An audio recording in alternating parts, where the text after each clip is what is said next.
Greetings and welcome. A couple of weeks ago, my wife, kids, and I went to visit some family in Cincinnati. And of course, while I was there, we had to take in a Reds game at Great American Ballpark. Before the game, we went and toured the Reds Museum and Hall of Fame, which if you haven't done, I'd highly recommend taking in a game at Great American Ballpark. And I'd also recommend touring the Reds Museum and Hall of Fame. While touring the museum, and in between watching my 8-year-old son flex his muscles next to a big Clue statue, each exhibit reminded me of the moments of when I met each player. Like Frank Robinson, who courteously signed my ball for me, but didn't have much to say to me, but was very nice to my son. And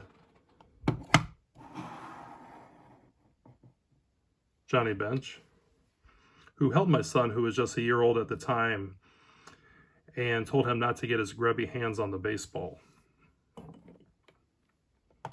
Pete Rose. And I don't know how to correctly describe my time with Rose, except that it was exactly how you would imagine meeting Pete Rose would be. And Tony Perez, who was one of the most gracious ball players I have ever met, and really enjoyed meeting him. But touring the museum and all the exhibits, I saw one that had former Reds owner Marge Schott in it. And a flood of memories hit me, and I couldn't piece it all together, which drove me crazy, so I had to get a hold of my dad, and during the chat, I uncovered this piece of memorabilia that I had forgotten about. But it was 1995. I was 9 years old, and my parents and I were visiting Cincinnati for the same reason I was a few weeks ago, to visit family. And while we were there, we went to a Reds game at the old Riverfront Stadium. I'm not sure how we got the tickets, but we had really good seats just a couple rows behind the owner's box. And at some point during the game, then Reds owner Marge Schott started walking the rows and talking to fans. She got to us and she asked us where we were from. And when we answered it wasn't Cincinnati, she was more inquisitive and talked to us more. And eventually invited me to sit with her in the owner's box for a couple of innings. And at some point while watching the game and taking in secondhand smoke from the cigarettes she would puffed, she got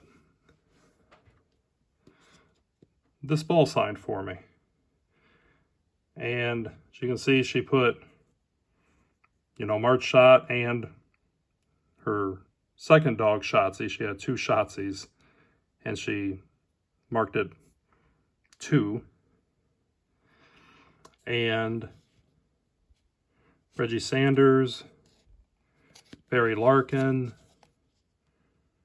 Ray Knight, Jose Rio, and Ron Gant. Which I after talking to my dad, I was able to kind of piece together. I remember her, I don't know how she got the ball. I think a ball boy had brought her one, and then she sent it to the dugout for the players to sign from there. But I really debated whether or not to do this video with the knowledge of what we know now. But seeing the exhibit of her in the Reds Hall of Fame and Museum, it brought back a lot of memories that I had to piece together. And I wanted to remember that feeling I had when I was 9 years old, and not necessarily the feeling I have now, almost 30 years later. But thank you for watching, and enjoy your collection.